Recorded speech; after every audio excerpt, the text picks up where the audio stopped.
If you're into sneakers and you like sneaker content, there's a really good chance that you have been served some got soul garbage. Those are the Dwight Howards. Superman Shaq pumps. The worst sneaker of all time. Pandas, I don't know. Everyone says it. Black pandas? Okay.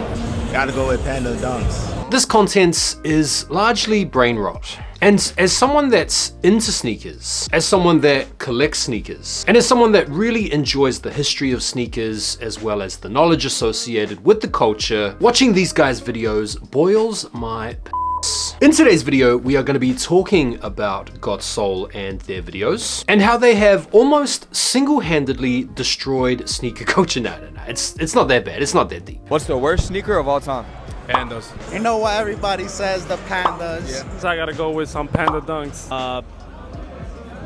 Pandas. First of all, a disclaimer. This video isn't comprised entirely of gratuitous hate. Well, there's a lot of hate in there for sure. But I do want to preface that there is no direct hate intended towards any of the content creators associated with them. And I'm not even hating on the events itself. My issue is with the type of content that these cats put out. I think it promotes a very toxic, hollow, superficial sneaker culture. One that's value is determined by the resale value of sneakers. I won like 60K on it, bro. Can I check it out? Flex culture, wealth signaling, and glazing. Oh my God, the glazing.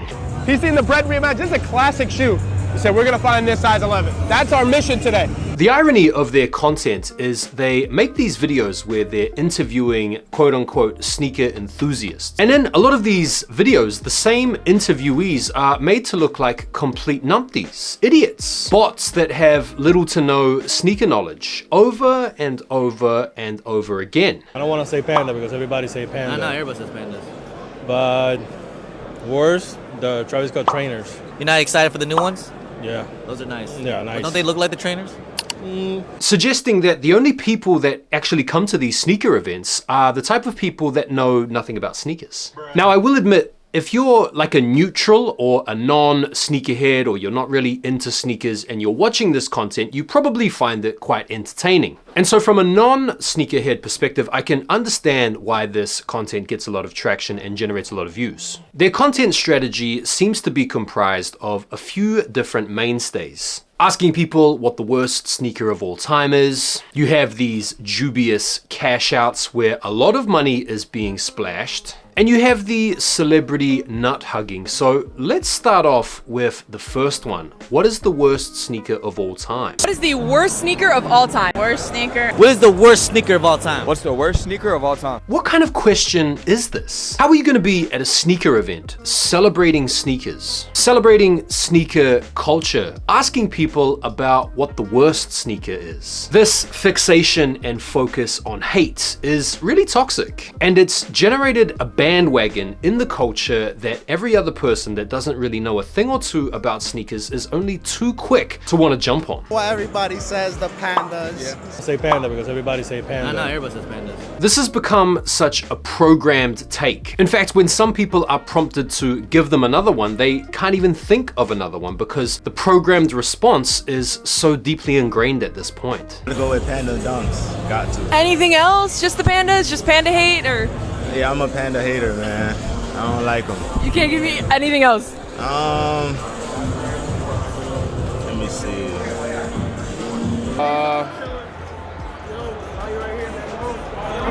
Panda dunks. In fact, people even know when they're giving this answer that it is the obligatory take to give. Worst sneaker. I mean, I guess I'm gonna be basic and say pandas. I don't know. Everyone says it. There's only really one or two videos I've seen from them wherein the interviewees actually give a genuine, independent answer that comes from a place of experience. I might get, bashed for this, but I'm gonna say the eBay dunks. eBay dunks. I think those are horrible. Shoe, but I honestly, I'm starting to not like off-whites. Guess the sneaker. These videos are so frustrating to watch as a sneakerhead. Which sneaker is this? Those are the Dwight Howards. Superman Shaq pumps. Superman what? Superman. Jordan 4s, right? I don't know, but it's like I see the Superman symbol. They must be like some Superman. It's not like these guys are pulling some random GR from 20 years ago, some kind of obscure sample that nobody knows about. These guys are picking very famous shoes that resell for a lot of money on the aftermarket, shoes that are held up as grails by a lot of people. The frustration that builds up when you're watching people just fumble around for the answer. Here's this. Ooh, that's a brown. That's gold? Yeah. It's tough. That's tough. That's tough. Tough. Yeah, that's a tough one. Not just straight up admitting out the gates that they don't know what the bloody shoe is infuriating. You know what the colorway is? Nah, gray?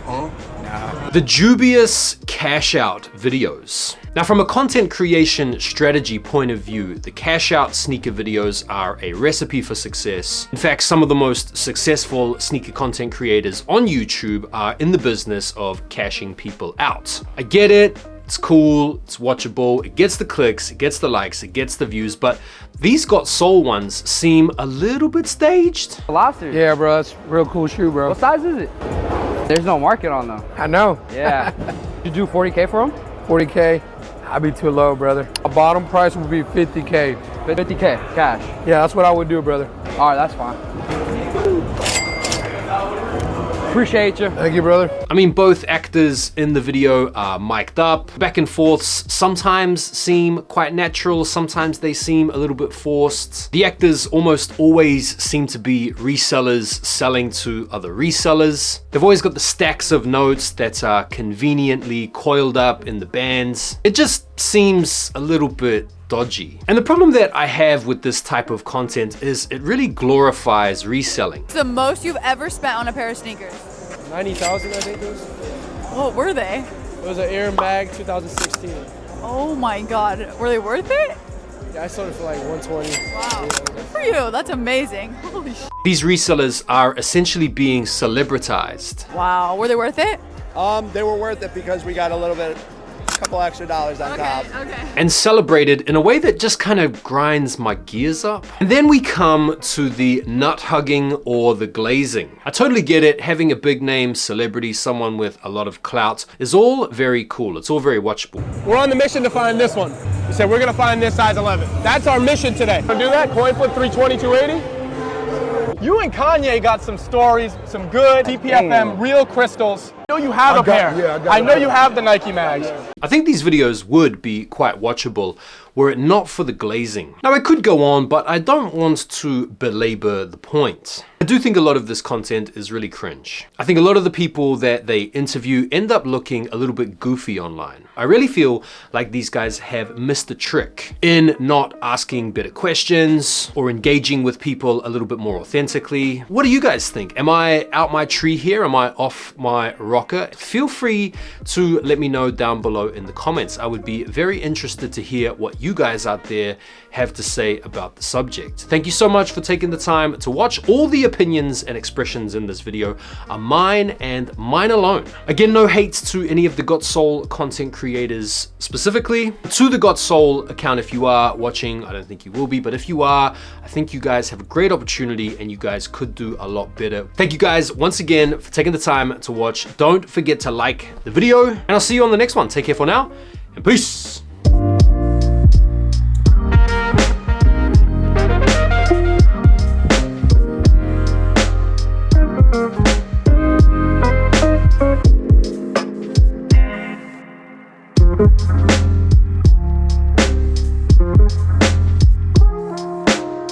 Thank you.